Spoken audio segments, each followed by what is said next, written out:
जगाला शांतीचा संदेश देणारे महाकारुणिक तथागत सम्यक संबुद्ध भगवंतांनी निर्माण केलेला सद्धम्म प्रचार आणि प्रसार करणारा पूजनीय भिक्खू संघ यांना त्रिवार वंदन. प्रियदर्शी राजा सम्राट अशोक, विश्वभूषण डॉक्टर बाबासाहेब आंबेडकर यांना अभिवादन. मिलिंद प्रश्न यामधील पुढील वाचनाला सुरुवात करत आहोत.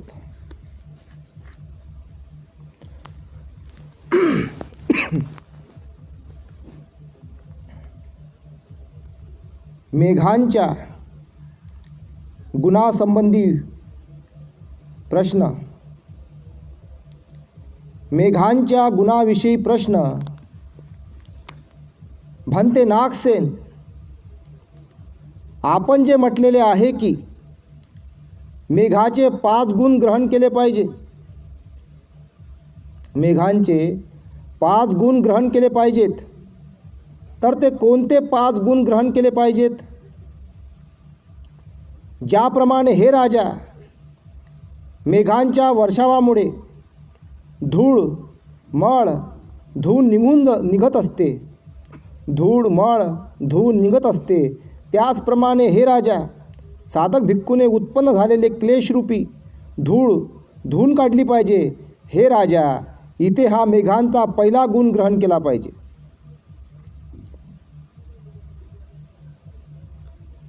आता हे जेवढे गुण याच्यामध्ये दाखवलेले आहेत, हे गुण भगवंतांनी 2500 वर्ष अगोदर भिक्खूंना सांगितले होते, भिक्खू संघाला सांगितले होते. तर ह्या एवढ्या गुणांमध्ये एक गुण जरी मनुष्य प्राण्याला ग्रहण केला ना, एक गुण जरी, या पुऱ्या पृथ्वीवर जेवढेही मनुष्य प्राणी आहेत त्यांनी भगवान बुद्धांचा एक गुण जरी ग्रहण केला सांगितलेला, त्याचं कल्याण होईल, मंगल होईल. त्यानंतर हे राजा, मेघ पृथ्वीची उष्णता शांत करतात, त्याचप्रमाणे हे राजा, साधक भिक्खूने मैत्री भावनेच्या द्वारे सर्व लोकांना शांत केले पाहिजे. हे राजा, इथे हा मेघांचा दुसरा गुण ग्रहण केला पाहिजे. तर काय म्हटलं गेलेलं आहे?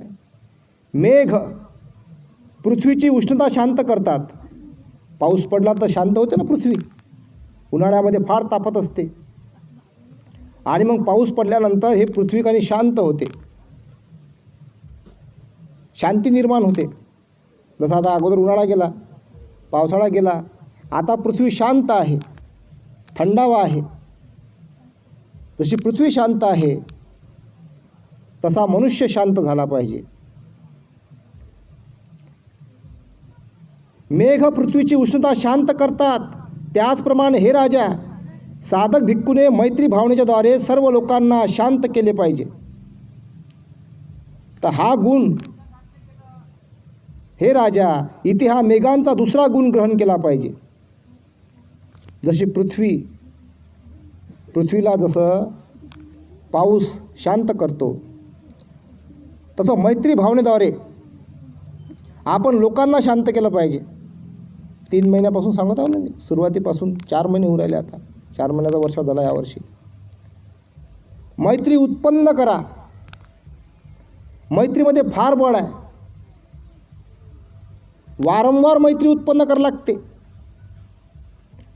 आणि जो मनुष्य मैत्री उत्पन्न करतो तेव्हा सगळे मनमुटाव दूर होऊन जातात, कारण मैत्रीशिवाय दुसरा पर्याय नाही. भगवंतांनी 2500 वर्ष अगोदर संपूर्ण मनुष्य मात्राला नाही वेरे न वेरानी, म्हणजे वैराने वैर क्षमत नाही, मैत्रीने वैर हा शांत होतो.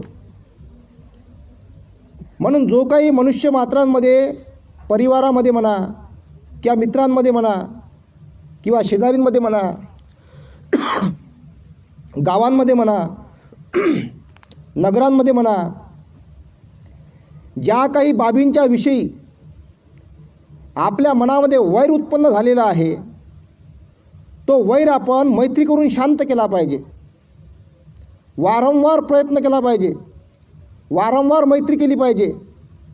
कारण मैत्रीमध्येच मनुष्य मात्रांना सुख आहे आणि शांती आहे. मनुष्य मात्रांची शांती ही मैत्रीमध्ये आहे. म्हणून आपण मैत्री उत्पन्न केली पाहिजे. त्यानंतर हे राजा, मेघ सर्व प्रकारच्या बीजांना अंकुरित असतो.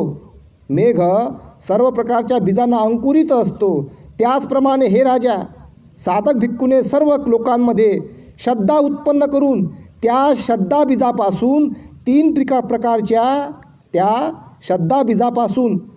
प्रकारच्या संपत्तीची म्हणजेच दिव्य मनुष्यता, सुखसंपत्ती व सर्वश्रेष्ठ निर्वाण सुखसंपत्तीचे बीजारोपण केले पाहिजे.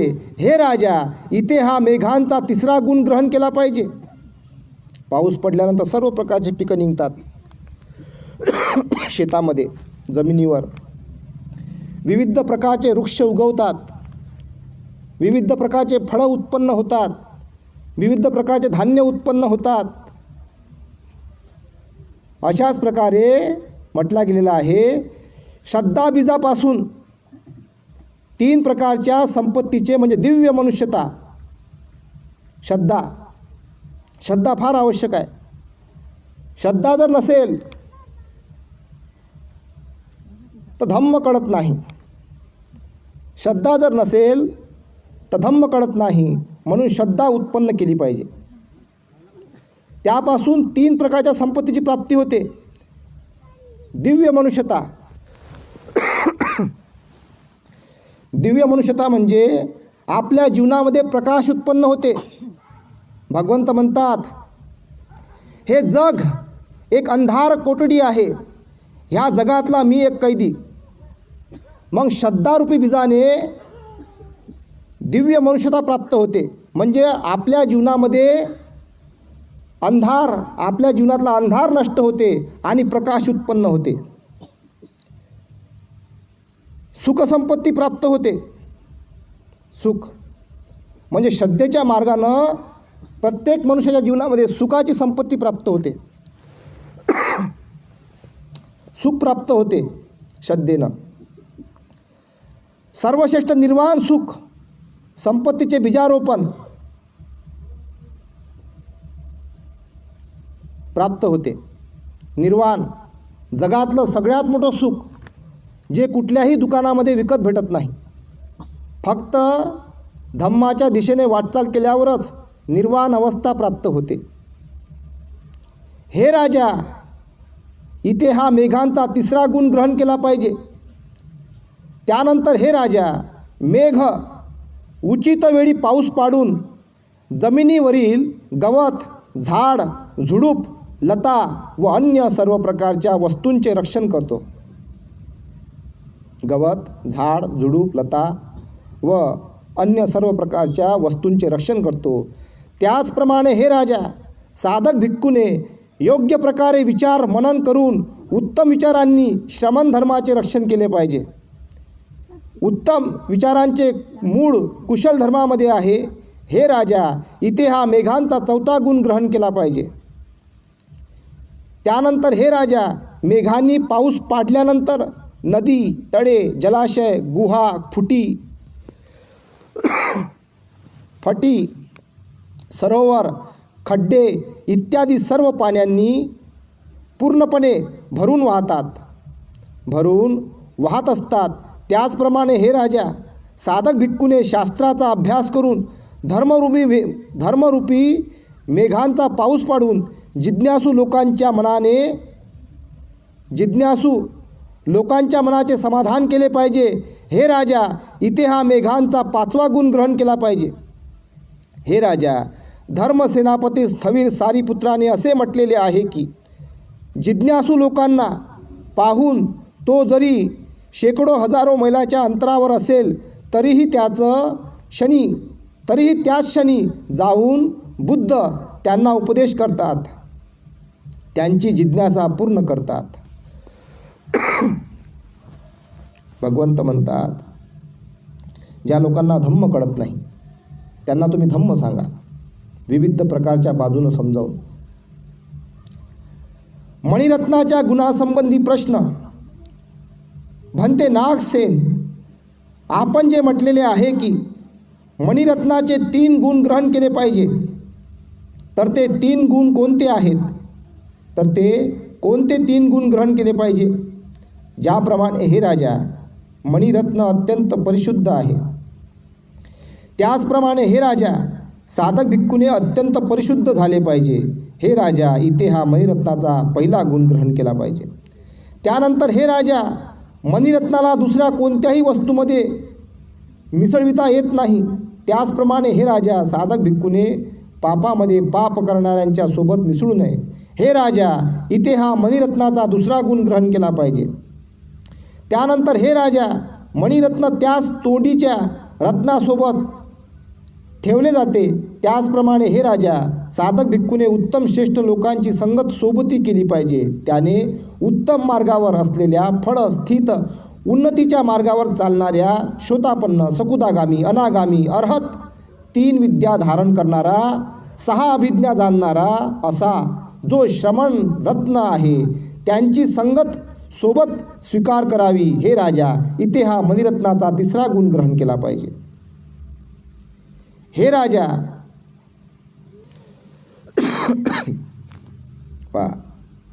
संगत, मनुष्य मात्राला संगत सांगितलेली आहे ना भगवंतांनी, भिक्खूंनाच थोडी सांगितले फक्त. याच्यावरून मनुष्य मात्रांचंही त्याच्यामध्ये बोध घ्या लागते. तर भगवंतांनी म्हटलेलं आहे का तुम्हाला माहीत पडलं पाहिजे का तुमचा वैरी कोण आहे, तुमचा मित्र कोण आहे, हे कळलं पाहिजे.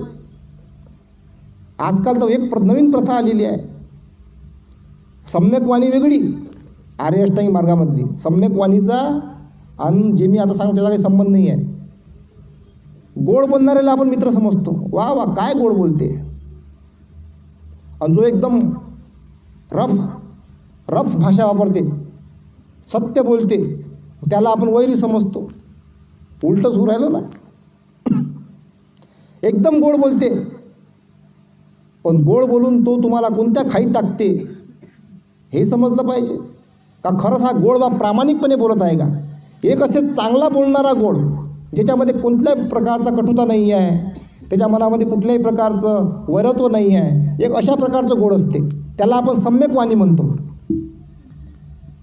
आणि एक असते गोड बोलणं, गोड बोलून काम काढणे, गोड बोलून भांडणं लावणे, गोड बोलून वैरत्व निर्माण करणे, गोड बोलून 2 समाजामध्ये फुटा पाडणे, गोड बोलून दंगल निर्माण करणे, असाही प्रकार असतो. हेच तर ओळखता आलं पाहिजे. एक असते सम्यक वाणी. सम्यक वाणीमध्ये काय असते? मैत्री असते, करुणा असते, प्रेम असते, दया असते, माणसाला माणसाची जोडते, याला सम्यक वाणी म्हणतात. आणि गोड बोलून, गोड म्हणजे एक साखर जर गळवाभर जर साखर खाली डब्बाभर शुगर होईल ना, जहर आहे ना ते. तो गोड कोणाचं किती घेतलं पाहिजे हे समजलं पाहिजे. का हा व्यक्ती बा खरंच सम्यक वाणी बोलत आहे का?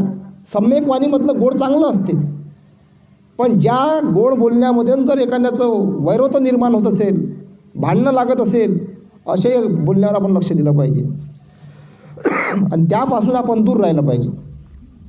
जेव्हा आपल्याला हे समजलं तर संपूर्ण देश हा एकमुठीनं जगेल, एकत्र येईल, त्यांच्या आपसामध्ये मैत्री उत्पन्न होईल आणि कोणीही त्यांच्यामध्ये फूट पाडू शकणार नाही. भगवंतांनी हे 2500 वर्ष अगोदर सांगितलं, मानवाच्या कल्याणाकरता, मानवाच्या हिताकरता. पण भगवंताची वाणी सामान्य लोकांना कळत नाही. त्याला फार तर्कबुद्धी पाहिजे, त्याला फार समजूतदारपणा पाहिजे, त्याला शिलाच्या धारेमध्ये परिपक्व व्हावं लागते, त्यांनाच हे धम्माची ही वाणी कळते. कोणालाही कळत नाही ना. नाही तर सगळे नशेमध्ये डुबलेले आहेत, विविध प्रकारचा नशा आहे. म्हणून तर भगवंतांनी शील दिलेले आहे, 8 शील दिलेले आहे. 5 शील तर माहीतच आहे आपल्याला. त्यानंतर आहे ते नशामध्ये डुबलेले आहेत सर्वात जास्त लोक. त्यानंतरचं शील आहे विकाल भोजन वेरमणी सिक्खापदम समाधियामी. 6वं शील. 5 शील तर माहीत आहे आपल्याला. सुरा मेरय 5वं, दारूचा नशा, विविध प्रकारचा नशा.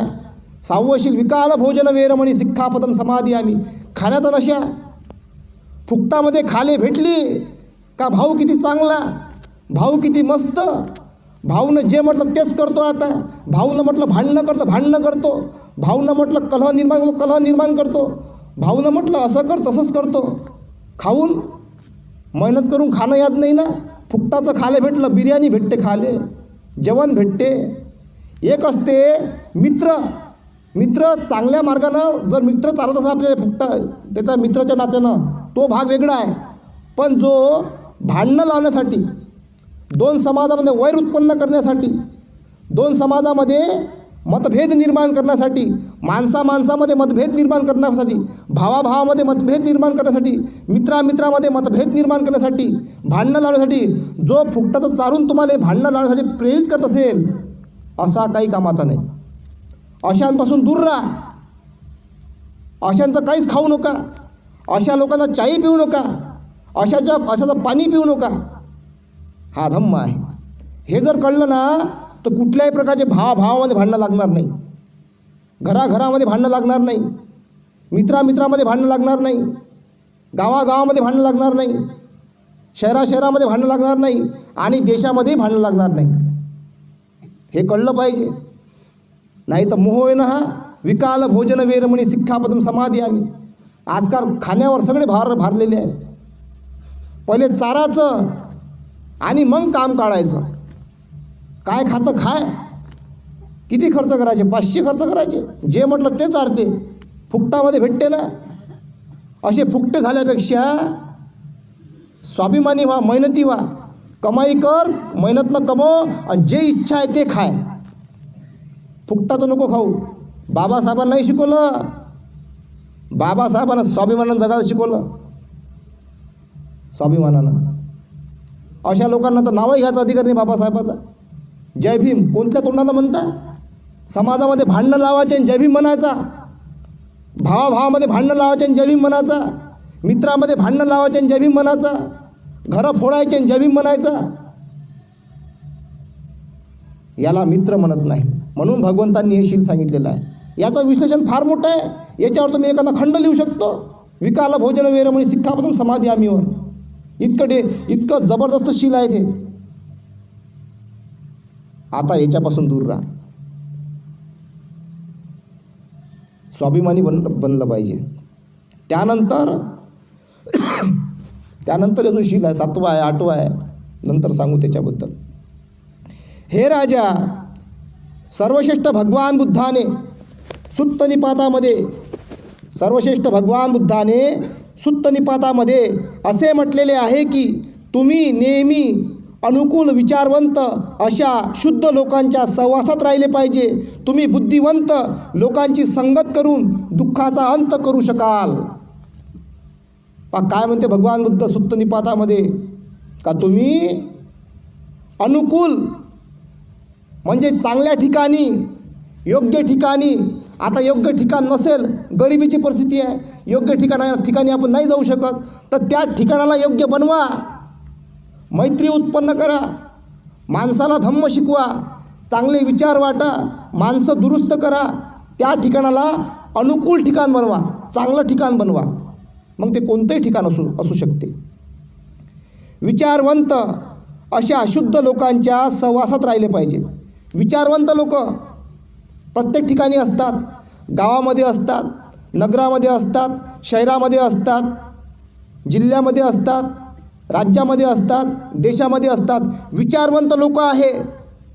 त्या विचारवंत लोकांच्या सहवासात राहिले पाहिजे म्हणते भगवंत. त्याच्यापासून आपल्या जीवनामध्ये सुख आणि शांती निर्माण होते.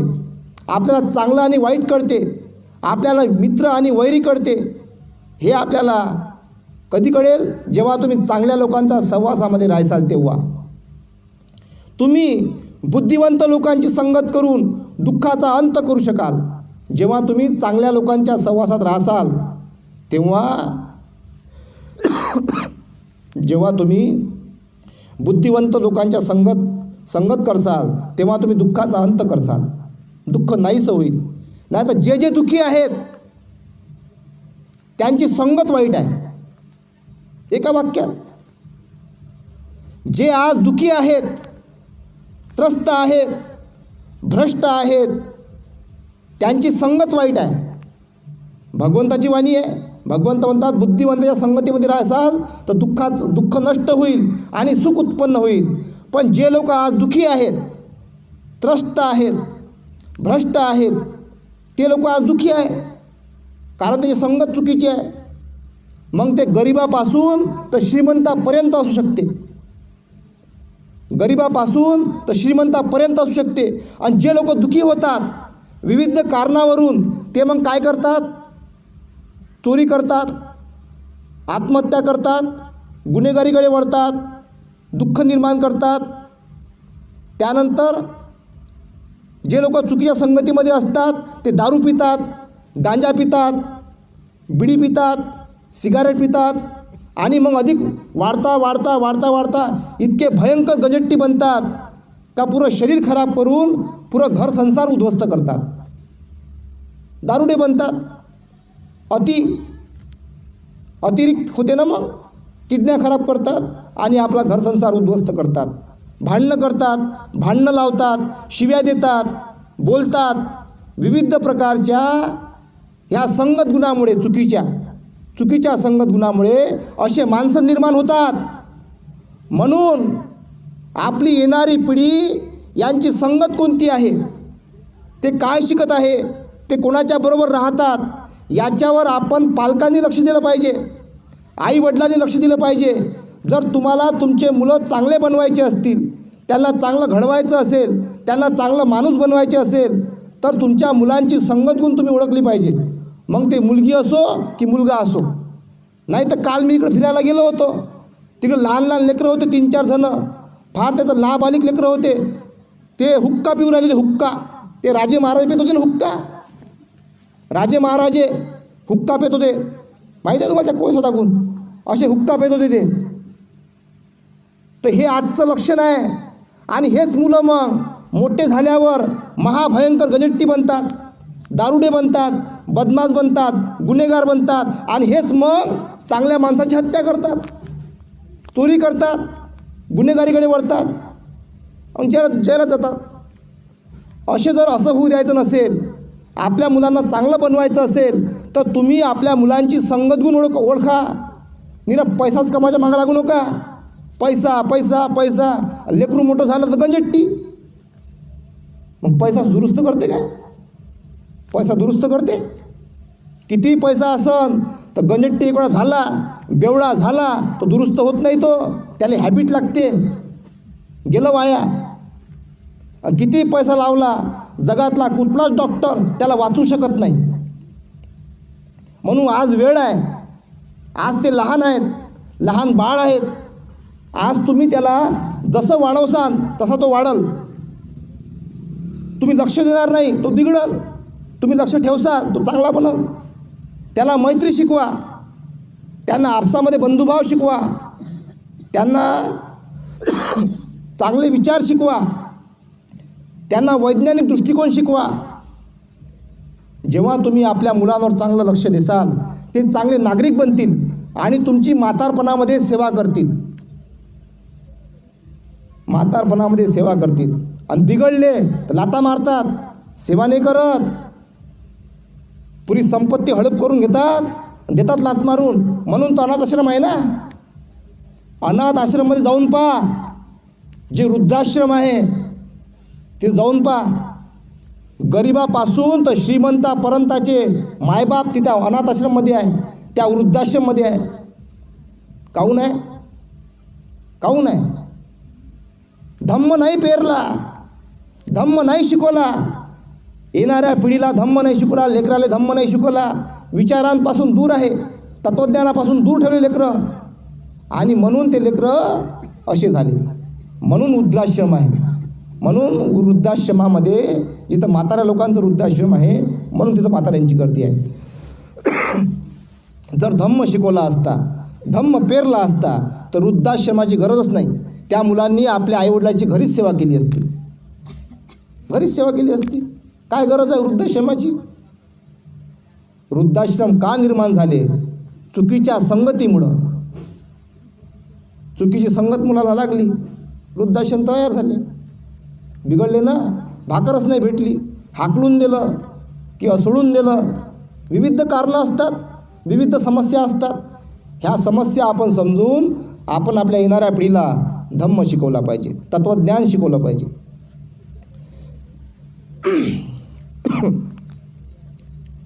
म्हणून म्हटलं गेलं आहे, तुम्ही बुद्धिवंत लोकांची संगत करून दुःखाचा अंत करू शकाल.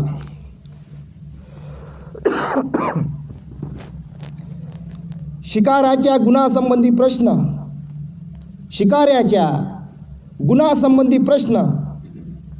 भंते नागसेन, आपण जे म्हटलेले आहे की शिकाऱ्याचे 4 गुण ग्रहण केले पाहिजे, तर ते कोणते 4 गुण ग्रहण केले पाहिजे?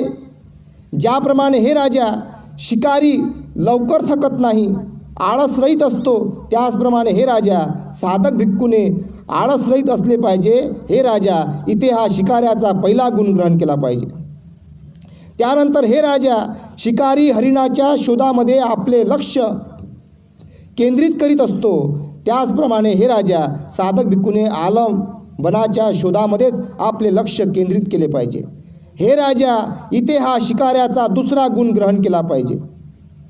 त्यानंतर हे राजा, शिकारी आपल्या कामाची योग्य वेळ जाणतो, त्याचप्रमाणे हे राजा, साधक भिक्खूने आपल्या एकांताची वेळ जाणली पाहिजे. साधक भिक्खूने आपल्या एकांताची वेळ जाणले पाहिजे की ही एकांताची वेळ आहे, ही एकांतातून बाहेर पडण्याची वेळ आहे. हे राजा, इथे हा शिकाऱ्याचा तिसरा गुण ग्रहण केला पाहिजे.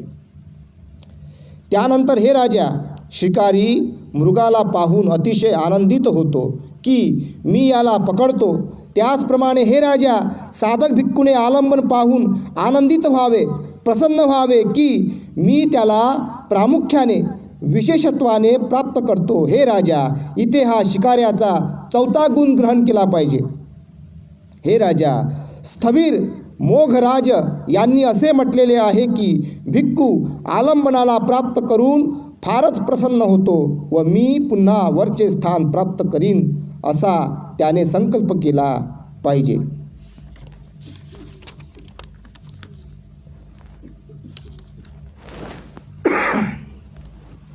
मासे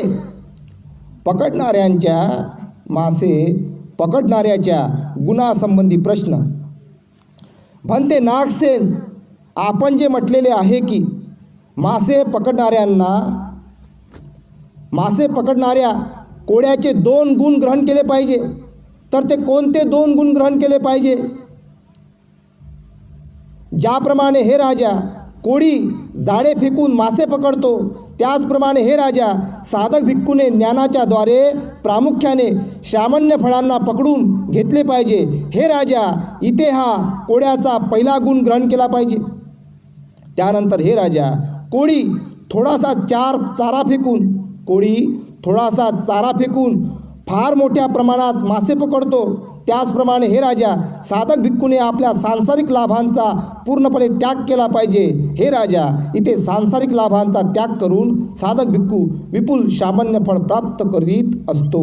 हे राजा, इथे हा कोळ्याचा दुसरा गुण ग्रहण केला पाहिजे. हे राजा, स्थविर राहुलाने असे म्हटलेले आहे की तो सांसारिक लाभ आमिषाचा त्याग करून 4 फळ व 6 अभिज्ञासहित अनिमित्त अप्रणिहित व शून्यता प्राप्त करीत असतो. अनिमित्त अप्रणिहित व शून्यता प्राप्त करीत असतो. सुताराच्या गुणासंबंधी प्रश्न.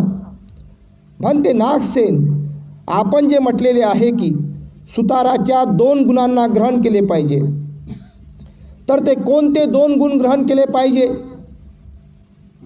ज्याप्रमाणे हे राजा, सुतार काड्या सुताचे खोडाला खुणा करून सुताने खोडाला खुणा पाडून नंतर कापतो, त्याचप्रमाणे हे राजा, साधक भिक्खूने बुद्धाच्या शासनाद्वारे खुणा पाडून शिलाच्या जमिनीवर प्रतिष्ठित होऊन श्रद्धेच्या हाताने प्रज्ञारूपी आरी घेऊन क्लेशांना कापून टाकले पाहिजे. हे राजा, इथे हा सुताराचा पहिला गुण ग्रहण केला पाहिजे. त्यानंतर हे राजा, सुतार झाडाच्या फांद्या कापून खोड घेऊन येतो. त्याचप्रमाणे हे राजा, साधक भिक्खूने हे जग शाश्वत आहे. साधक भिक्खूने हे जग शाश्वत आहे. जगाचा उच्छेद होतो. जीव हेच शरीर आहे. जीव दुसरे शरीर दुसरे, जीव दुसरे व शरीर दुसरे आहे. हे उत्तम आहे. हे उत्तम आहे. जग निर्मित नाही. जग निर्मित नाही, अनुत्पन्न आहे. मनुष्य काहीच करू शकत नाही. गृहस्थ जीवन उत्तम आहे. जीवन नष्ट होणार आहे. जीवन नष्ट होणार आहे. नवीन उत्पन्न होणार आहे. संस्कार शाश्वत आहेत. जो करतो तोच भोगतो. करणारा दुसरा आहे व भोगणारा दुसरा आहे. आणि कर्मफळाची प्रेरणा क्रिया फलदृष्टी इत्यादींच्या की हे बरोबर आहे की ते बरोबर आहे या विवादामध्ये पडू नये. उलट या विवादाला टाळून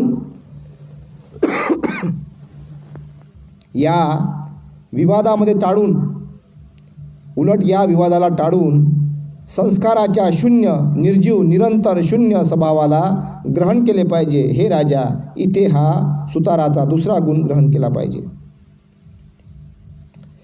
हे राजा, सर्वश्रेष्ठ भगवान बुद्धाने सुत्त निपातामध्ये सांगितलेले आहे की तुम्ही भुसा फेकून द्या, तुम्ही केरकचरा फेकून द्या, व्यर्थ बडबड करणाऱ्याला व श्रमण नसताना श्रमण असल्याचे सोंग करणाऱ्याला बाजूला लोटून द्या. दोषी दुराचारी लोकांना फूक मारून फेकून देऊन असत्य विचारांना आधार देऊ नका. शुद्ध लोकांनी शुद्ध असलेल्यांची अनुकूल बुद्धिवंतांची संगत करावी. अशा प्रकारे स्वकीय लोकांना एकत्र करून तुम्ही दुःखाचा नाश करा. कुंभ वर्ग घड्याच्या कुंभ गुणाविषयी घड्याच्या कुंभ गुणासंबंधी प्रश्न. भंते नागसेन, आपण जे म्हटलेले आहे की घड्याचा एक गुण ग्रहण केला पाहिजे, तर तो कोणता एक गुण ग्रहण केला पाहिजे? ज्याप्रमाणे हे राजा, घडा पाण्याने पूर्ण भरला असल्यानंतर वाजत नाही, त्याचप्रमाणे हे राजा, साधक भिक्खूने शास्त्रामध्ये ज्ञानामध्ये पूर्णत्व प्राप्त करून सामान्यामध्ये सर्वोच्च स्थान प्राप्त करून बढाई मारू नये, अहंकाराने फुलून जाऊ नये, गर्व प्रदर्शित करू नये. उलट गर्व अहंकाराचा नाश केला पाहिजे. त्याने शांत सरळ मितभाषी असले पाहिजे. हे राजा, इथे हा घड्याचा पहिला गुण ग्रहण केला पाहिजे. हे राजा, सर्वश्रेष्ठ भगवान बुद्धाने सुत्त निपातामध्ये असे सांगितलेले आहे की यदुनक तं सनती यं पुरं संतमेव तं रित्त कुंभपमो बालो रहदो पुरो व पंडितोती. जे अपूर्ण आहे ते वाजत असते, जे पूर्ण आहे ते शांत असते. त्याखाली अपूर्ण घड्याप्रमाणे मूर्ख मनुष्याला समजावे व विद्वानाला त्या पूर्ण घड्याप्रमाणे समजावे. काळहंसाच्या गुणासंबंधी प्रश्न. भंते नागसेन, आपण जे म्हटलेले आहे की काळहंसाचे 2 गुण ग्रहण केले पाहिजेत, तर ते कोणते 2 गुण ग्रहण केले पाहिजेत? ज्याप्रमाणे हे राजा, काळहंस भरपूर पाणी पिऊन उलटी करतो, त्याचप्रमाणे हे राजा, साधक भिक्खूने आपल्या मनामध्ये वस्तुनिष्ठ चिंतनाद्वारे सजग असतो. हे राजा, इथे हा काळहंसाचा पहिला गुण ग्रहण केला पाहिजे. त्यानंतर हे राजा, काळहंस एकदा पाणी प्याल्यानंतर उलटी करीत नाही, त्याचप्रमाणे हे राजा, साधक भिक्खूने जो एकदा प्रसन्नता निर्माण करतो त्यानेही ती पुन्हा नष्ट होऊ देऊ नये. कारण भगवान सम्यक संबुद्ध उदार आहेत. त्यांनी धर्माची चांगल्या प्रकारे व्याख्या केलेली आहे व त्यांचा संघ उत्तम मार्गाने पुढे जात आहे.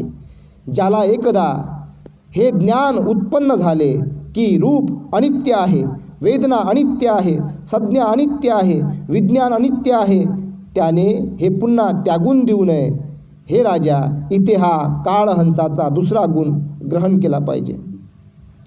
हे राजा, सर्वश्रेष्ठ भगवान बुद्धाने असे सांगितलेले आहे की जो पुरुष ज्ञान प्राप्त करून परिशुद्ध होतो, बुद्धाच्या धर्मामध्ये स्थिर होऊन विशेषत्व प्राप्त करतो, तो कशालाही घाबरत नाही, तो सर्व प्रकारे प्रमुखत्व प्राप्त करतो. छत्राच्या गुणासंबंधी प्रश्न. छत्राच्या गुणासंबंधी प्रश्न. बनते नागसेन, आपण जे म्हटलेले आहे की छत्राचे 3 गुण ग्रहण केले पाहिजे, तर ते कोणते 3 गुण ग्रहण केले पाहिजे? ज्याप्रमाणे हे राजा छत्र वरती माथ्यावर डोलत असते, त्याचप्रमाणे हे राजा साधक भिक्खूने क्लेशांच्या वरच असले पाहिजे. हे राजा, इथे हा छत्राचा पहिला गुण ग्रहण केला पाहिजे. त्यानंतर हे राजा, छत्र दांड्याच्या सहाय्याने डोक्यावर स्थिर असते, त्याचप्रमाणे हे राजा साधक भिक्खूने वस्तुनिष्ठ चिंतनाच्या आधाराने स्थिर असले पाहिजे. हे राजा, इथे हा छत्राचा दुसरा गुण ग्रहण केला पाहिजे. त्यानंतर हे राजा, छत्र हवा पाणी उष्णतेपासून रक्षण करीत असते, त्याचप्रमाणे हे राजा साधक भिक्खूने विविध प्रकारच्या असत्य मान्यता व श्रमण ब्राह्मणांची मतभिन्नता, विविध अग्नी, संताप, क्लेश यापासून आपले रक्षण केले पाहिजे. हे राजा, इथे हा छत्राचा तिसरा गुण ग्रहण केला पाहिजे.